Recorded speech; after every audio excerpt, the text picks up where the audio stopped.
យដាច់បាញ់កាប់លើក្នុងសមរភូមិដ៏ក្តៅគគុកបំផុតអស្ចារ្យតោញីនិងតោឈ្មោះកំណាច់ពេញកម្លាំងទាំង4ត្រៀមខ្លួនចេញប្រយុទ្ធអង្គរួមសង្វៀនប្រដាល់ពិភពលោកឲ្យកក្រើកញាប់ញ័រនៅដើមឆ្នាំ2025នេះតោញីកំណាច់អាមេរិកាំងមីកាឡាម៉ាយឺត្រៀមជំនុំដំមុតរួចខំត្របាក់តោញីអង់គ្លេសសែនឌីរីយ៉ាន់ឲ្យធ្លាប់ខ្លាចម្ដងទៀតនៅក្នុងជំនួបការពារខ្សែក្រវ៉ាត់ WBO Welterweight World Championship ជាលើកដំបូងរបស់ខ្លួន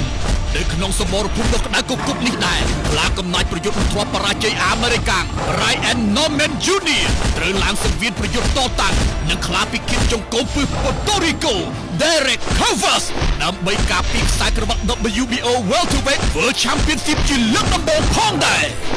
ផ្សាយបន្តផ្ទាល់ផ្ដាច់មុខពិសេសព្រមគ្នាលើកញ្ចក់ទូរទស្សន៍ហងមាសរស្មីហងមាស HD TV ហងមាស Now ហងមាសគុនខ្មែរហងមាស Boxing Cambodia DTH UHD ប្រព័ន្ធទូរទស្សន៍ផ្កាយរណបឈានមុខគេនៅកម្ពុជា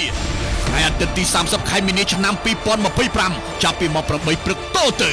ឧបត្ថម្ភផ្ដាច់មុខដោយហនុមានស្រាបៀរគុណភាពខ្ពស់វិសាលភាពគ្រប់ពេល